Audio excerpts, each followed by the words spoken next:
আজকের যে স্মারক বক্তৃতা এবং ভক্ত সম্মেলন তার প্রথম পর্বে এখানে উপস্থিত ছিলেন পূজনীয় স্বামী বলভদ্রানন্দজি, পূজনীয় স্বামী সুপর্ণানন্দজি এবং আরও অনেকে ছিলেন।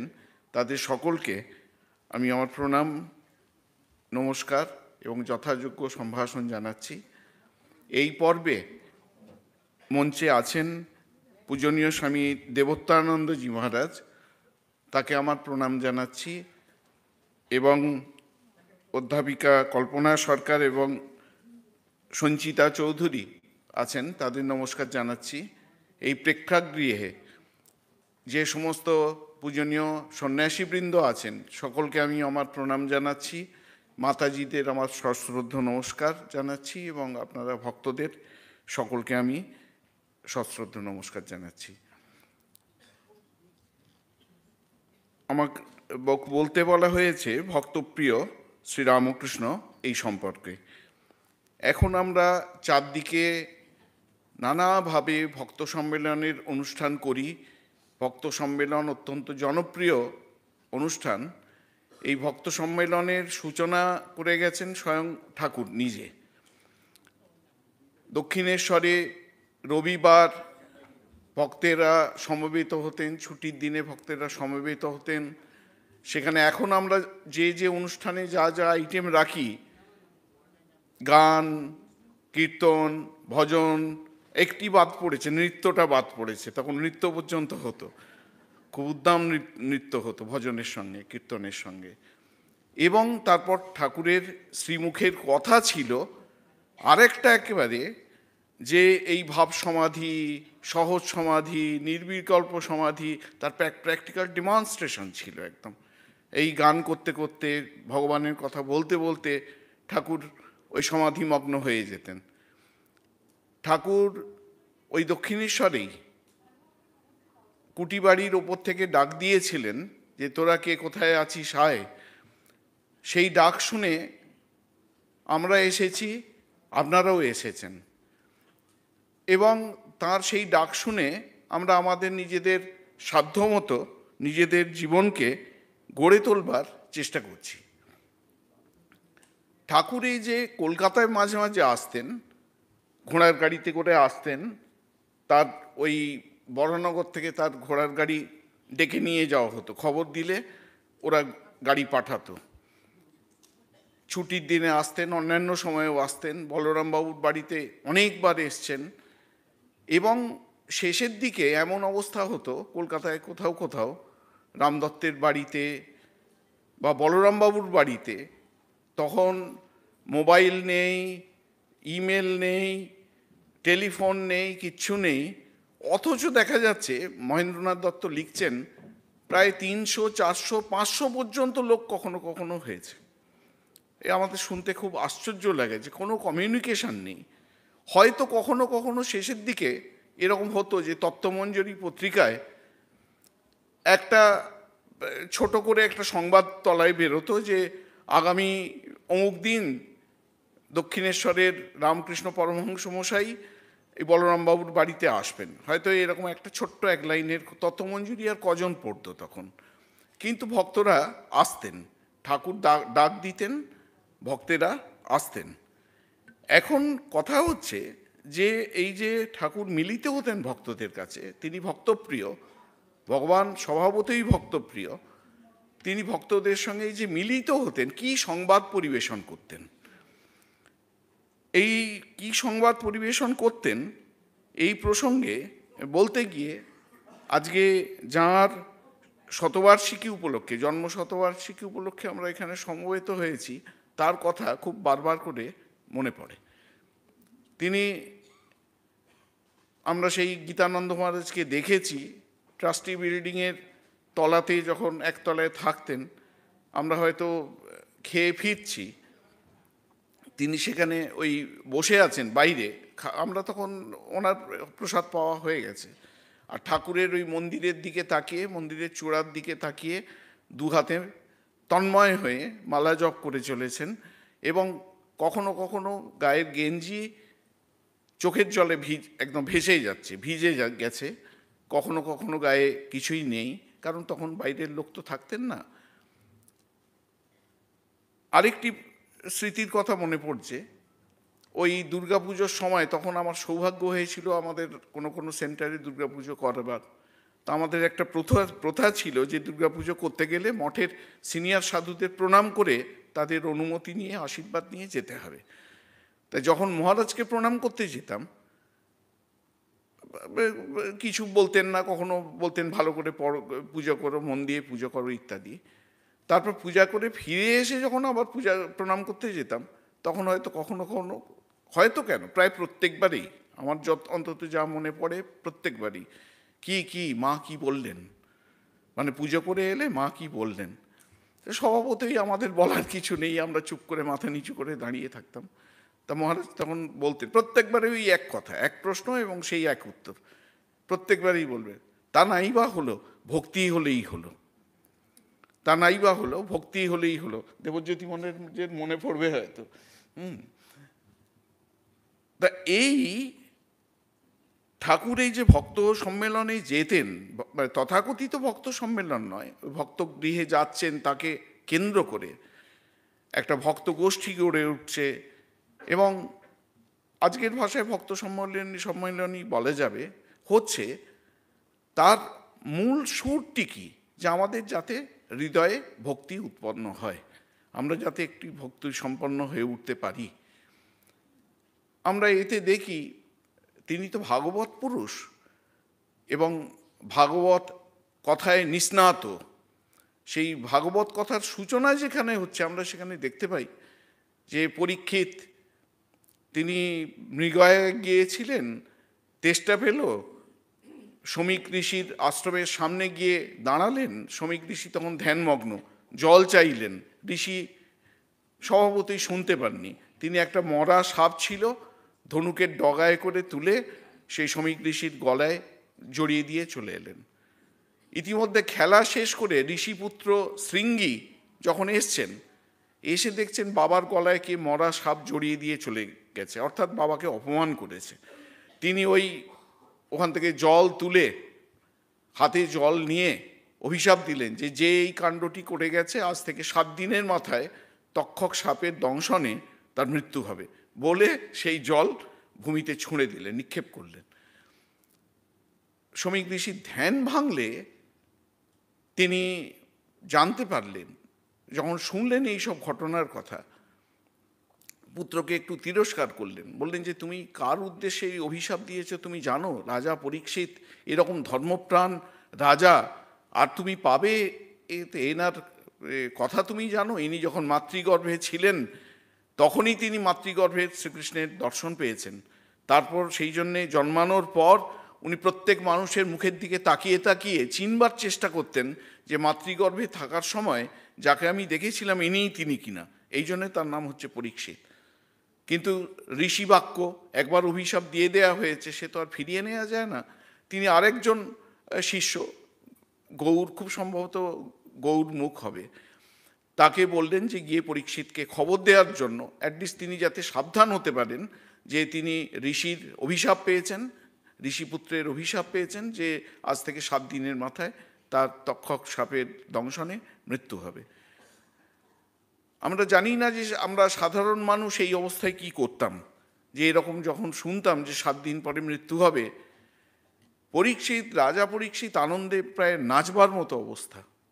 বলছেন যে কারণ এতক্ষণে তারও মনে অনুতাপ এসছে যে আমি এতদিন ধর্মাচরণ করে শেষকালে আমার কিনা এই হলো যে সামান্য এই জাগতিক তৃষ্ণার বশবর্তী হয়ে আমি ঋষিকে গলায় মরা সাপ জড়িয়ে দিয়ে অপমান করে চলে এলাম।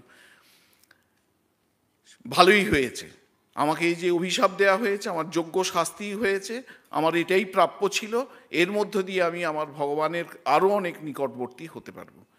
তিনি সঙ্গে সঙ্গে তার পুত্রকে জনমেজয়কে রাজ্য শাসনের ভার বুঝিয়ে দিলেন এবং গঙ্গার তীরে চলে গেলেন, যে ওখানে ভগবত কথা শ্রবণে, চিন্তনে, মননে তিনি এই 7 দিন কাটিয়ে দেবেন। রাজা পরীক্ষিত এরমভাবে রাজ্য শাসন ছেড়ে চলে গেছেন শুনে যত দুনিয়ার দেবর্ষি, মহর্ষি, ব্রহ্মর্ষি, জ্যোতি, সন্ন্যাসী ছিলেন, সব জড়ো হলেন গঙ্গার তীরে, যেখানে রাজা পরীক্ষিত ছিলেন, তার পাশে গিয়ে জড়ো হলেন। তিনি সকলের পা ধুইয়ে দিলেন, প্রণাম করলেন, যথাযথ সম্মান জানালেন। তারপর ভগবান শুকদেব সেখানে আবির্ভূত হলেন। তিনি শুকদেবকে পাদ প্রক্ষালন করে দিয়ে বসালেন খুব সুন্দর করে, চন্দন দিলেন, গায়ে গলায় মালা পরিয়ে দিলেন। তারপর বললেন যে এই মৃত্যু পথযাত্রীর জীবের কি করা কর্তব্য। তার যে উত্তর শুকদেব দিচ্ছেন এই প্রশ্ন শুনে শুকদেব অত্যন্ত খুশি হয়েছিলেন। বললেন যে তোমার এই প্রশ্ন অতি উত্তম প্রশ্ন, যথার্থ, তোমার যোগ্য প্রশ্ন তুমি করেছ। তারপরে তিনি যেই কথা বললেন সেই 18,000 শ্লোকে শ্রীমদ্ ভাগবত, তিনি যা কথা বলেছিলেন তার নির্যাস হচ্ছে 3টি। কারণ প্রশ্ন তো খুব ক্যাটেগরিক্যাল, একদম খুব পিন পয়েন্টেড প্রশ্ন, যে মৃত্যু পথযাত্রী জীবের কর্তব্য কি। শুকদেব গোস্বামী যা বলেছেন তাকে তিনভাবে তিনি 3টি কথা বলেছেন। বলছেন মৃত্যু পথযাত্রী জীবের প্রথম কর্তব্য হচ্ছে যখন সে জানবে যে আমার মৃত্যু নিশ্চিত, তখন মৃত্যু ভয়ে ভীত না হওয়া, এই হচ্ছে প্রথম। দ্বিতীয় হচ্ছে তার কর্তব্য, যদি তার কোনো জাগতিক আসক্তি কোথাও থেকে থাকে, তাহলে তীব্র সুতীক্ষ্ণ বিবেক সহায়ে সে আসক্তিটাকে ছিন্ন করা, ইমিডিয়েটলি ছিন্ন করতে হবে, না হলে তার কপালে দুঃখ আছে। যদি সেই আসক্তিকে সে মনে মনে পোষণ করে, তাহলে তার দুঃখের শেষ নেই। সুতরাং তীক্ষ্ণ বিবেক সহায়ে এই আসক্তিটাকে ছিন্ন করতে হবে। আর তৃতীয় হচ্ছে এই যে দুটি কথা বললেন, যে মৃত্যু ভয়ে ভীত হওয়া চলবে না, আর জাগতিক আসক্তি বিবেক সহায়ে ছিন্ন করতে হবে, এই দুটি খানিকটা যেন নেতিবাচক। একটি ইতিবাচক তৃতীয় পথের কথা বললেন শুকদেব গোস্বামী। বললেন হরিপাদ পদ্ম চিন্তাই তখন একমাত্র কর্তব্য, একমাত্র ভগবানের অনুচিন্তন অনুধ্যান তার একমাত্র কর্তব্য। এখন ঠাকুর এই ভক্তপ্রিয় শ্রীরামকৃষ্ণ যখন এই কলকাতায় আসতেন, বলরামবাবুর বাড়িতে আসতেন, তাকে কেন্দ্র করে ভক্তরা আনন্দে উন্মত্ত হয়ে উঠতেন, প্রেমোন্মত্ত হয়ে উঠতেন। তিনি নানা ভগবত প্রসঙ্গ করতেন, তার মধ্যে দিয়ে তিনি কি বার্তা দিতেন যদি এই প্রশ্ন করা হয়, তাহলে আমরা এখানেও দেখব, খুব ভালো করে যদি আমরা বিশ্লেষণ করি যে ঠাকুর কি বলতেন, তার নির্যাসটা কি, তাহলে দেখব এই 3টি কথাই ঠাকুর মনে করিয়ে দিতেন, যে আমাদের সাধারণ জীবের মৃত্যু ভয়ে ভীত হওয়া চলবে না, আসক্তি, জাগতিক আসক্তি তীব্র বিবেক সহায়ে ছিন্ন করতে হবে, আর তৃতীয় হচ্ছে হরিপাদ পদ্ম চিন্তা, ভগবানের চিন্তা করতে হবে, ভগবানের লীলার কথা চিন্তা করতে হবে, ভগবানের রূপের কথা চিন্তা করতে হবে, ভগবানের নামকে আশ্রয় করতে হবে। এই আজকে সকালবেলায় ভার্গব মহারাজ এই আমাদের যে অনুষ্ঠান শুরু হলো প্রথম পর্বের, সেখানে উদ্বোধন সঙ্গীত গাইছিলেন, প্রাণারাম প্রাণারাম কি যেন মাখানো নামে, তাই আমি ভুলে যাচ্ছি, মত্ত এত তব নাম, প্রাণারাম প্রাণারাম, নামরসে ডুবে থাকি,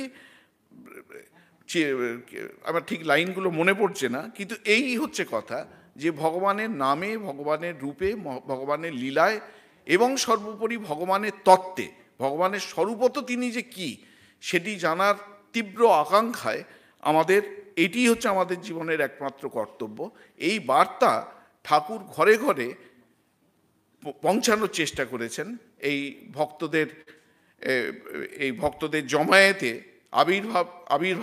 আবির্ভূত হওয়ার মধ্য দিয়ে। এমনকি কোনো ভক্ত যদি আপাতভাবে দেখা যায় যে খুব আগ্রহ বোধ করছে না, যেমন আমরা উদাহরণস্বরূপ বলতে পারি মনমোহন, ভক্ত মনমোহন একবার কোনো কারণে খুব অভিমান হয়েছে। এই সমস্ত ভক্ত মনমোহন, সুরেশ মিত্তির, এরা তো খুব ঘনিষ্ঠ ভক্ত, গৃহস্থ ভক্ত, কিন্তু খুব অভিমান, একটুতেই অভিমান। ভক্ত মনমোহন একবার কোনো সামান্য কারণে দক্ষিণেশ্বরে আসাই বন্ধ করে দিলেন। কোথায় তখন তিনি কোন্নগরে থাকেন, ঠাকুর একদম নৌকা ভাড়া করে, সঙ্গে নিরঞ্জন মহারাজ ছিলেন খুব সম্ভবত, নিরঞ্জন মহারাজকে সঙ্গে নিয়ে কোন্নগরে গিয়ে হাজির। কোন্নগরে গঙ্গার ঘাটে যখন নৌকা ভিড়বে, তখন দেখা যাচ্ছে যে মনমোহন মিত্র ওই গঙ্গায় স্নান করতে এসছেন। তিনি গঙ্গায় নেমে স্নান করছেন, তিনিও দেখছেন কুয়াশার মধ্য থেকে একটা নৌকা ভেসে আসছে, দূর থেকে দেখতে পাচ্ছেন না। প্রথম তিনি দেখতে পেয়েছেন নিরঞ্জন মহারাজকে, দেখে বলছেন আচ্ছা এখানে নিরঞ্জন কোথা থেকে এলো। তারপরে নিরঞ্জন মহারাজ বলছেন কর্তা পেছনে আছেন, অর্থাৎ ওই ছইয়ের মধ্যে ঠাকুর বসে আছেন। তারপর সে মনমোহন মিত্রের সমস্ত অভিমান কোথায় ভেসে চলে গেল, তিনি ঝাঁপিয়ে পড়লেন, প্রায় জলেই ঝাঁপিয়ে পড়লেন। জলেতেই ছিলেন কিন্তু প্রায় ডুবে যাওয়ার অবস্থা, ভাবনমত্ত হয়ে, প্রেমন্মত্ত হয়ে, যে ঠাকুর আমার অভিমান ভাঙাতে ঠাকুর নিজে স্বয়ং আমার দরজার কাছে চলে এসছেন। নিরঞ্জন মহারাজ খুব বলশালী, মনমোহন মিত্রকে টেনে নৌকায় তুললেন। তারপর ওই অবস্থাতেই মনমোহন মিত্র দক্ষিণেশ্বরে এলেন। তারপর সুরেশ মিত্তির মালা এনেছেন, ঠাকুরের বোধহয় কিছু মন্তব্য করেছিলেন, বিস্তৃত বিবরণ আছে, আমরা তার মধ্যে যাচ্ছি না। সেই কোনো এতে সুরেশ মিত্তিরের ধারণা হয়েছে যে তার যে ভক্তি, ঠাকুরের প্রতি ভক্তি, সেইটাকে হয়তো ঠাকুর একটু খাটো করে অন্য কোনো ভক্তের ভক্তিকে একটু বড় করে দেখিয়েছেন, তার প্রশংসা করেছেন, ব্যাস সঙ্গে সঙ্গে অভিমান হয়ে গেছে। আর তারপর ঠাকুর করেছিলেন কি, মালা পরাতে যখন সুরেশ মিত্তির মালা নিয়ে গিয়েছিলেন, সে মালা একটু বোধহয় সরিয়ে রেখেছিলেন বা কিছু একটা হবে, তীব্র অভিমান, অনেক কিছু বলেছেন, আমরা কথামৃতেতেই পাই, অনেক কিছু বলেছেন সুরেশ মিত্তির। পরের দিন দেখা যাচ্ছে, পরের দিন বা আমার ঠিক ঘটনাগুলো মনে পড়ছে না, হঠাৎ করে মাথায় এই প্রসঙ্গ এলো, দেখা যাচ্ছে ঠাকুর তার সেই মালা যখন অভিমান একদম তীব্র পর্যায়ে গিয়ে পৌঁছেছে সুরেশ মিত্তিরের, তখন ঠাকুর সেই মালা গলায় দিয়ে নৃত্য করছেন, বলছেন যে জগৎচন্দ্র হার পরেছি, এই মালার সম্পর্কে বলছেন, এই মালা যেন আমার কাছে জগৎচন্দ্র হার। সুতরাং শ্রীরামকৃষ্ণ যে ভক্তপ্রিয়, এতে আর বলার অপেক্ষা রাখে না। তিনি ওই কুটিবাড়ির ছাদ থেকে যে কে কোথায় আছিস আয় ডাক দিয়েছিলেন, সে ডাক এখনও চলছে। এই যে আমাদের মহারাজ গান গাইছিলেন যে বাজে মুরলিয়া বাজে বলে একটা গান গাইছিলেন, সেই বাঁশি এখনো পর্যন্ত বেজে চলেছে। বৃন্দাবনে আমরা রাস পঞ্চোধ্যায়ে দেখতে পাই, ভাগবতকার বর্ণনা করছেন যে সেই পূর্ণিমার রাত্রিরে যমুনা পুলিনে বসে ভগবান হঠাৎ বাঁশি বাজালেন এবং গোপীরা সেটি শুনতে পেয়ে যে অবস্থায় ছিলেন দৌড়তে শুরু করলেন। এখন ভগবানের বাঁশি শুধু গোপীরাই কি শুনতে পেয়েছিলেন? বাঁশি বাজালে তো সকলের শোনার কথা, সকলের মন তো প্রস্তুত ছিল না, গোপীদের মন প্রস্তুত ছিল, সেই জন্যে গোপীরা সেইটি শুনতে পেয়েছিলেন। সেই জন্যে তারা যে অবস্থায় ছিলেন, কেউ দুধ গরম করছিলেন, কেউ শিশুকে খাওয়াচ্ছিলেন, কেউ নিজে বসে খাচ্ছিলেন, কেউ স্বামীর সেবা করছিলেন, কেউ চোখে কাজল লাগাচ্ছিলেন, কেউ চন্দন দিয়ে অঙ্গ রাগ করছিলেন, ইত্যাদি ইত্যাদি করছিলেন। যে অবস্থায় ছিলেন, এমনকি যারা খাচ্ছিলেন তারা যে হাত মুখ ধুয়ে তারপর যাবেন, সেটি তারা সেটার জন্য অপেক্ষা করেননি। যে অবস্থায় ছিলেন দৌড়তে শুরু করেছিলেন সেই যমুনা পুলিনের উদ্দেশ্যে। এখনও সেই কথা সমানভাবে খাটে, ঠাকুরের সেই বাঁশি এখনও বেজে চলেছে, ঠাকুরের সেই ডাক এখনও সমানভাবে সত্য। আমাদের শুধু সেই ঠাকুরের ডাক, ঠাকুরের সেই আহ্বান শোনার মতো কান তৈরি করতে হবে, প্রাণ তৈরি করতে হবে, তাহলে আমাদের এই ভক্ত সম্মেলন সার্থক হয়ে উঠবে। আমি উপস্থিত সকলকে আমার সশ্রদ্ধ প্রণাম, নমস্কার এবং যথাযোগ্য সম্ভাষণ জানিয়ে শেষ করছি। নমস্কার।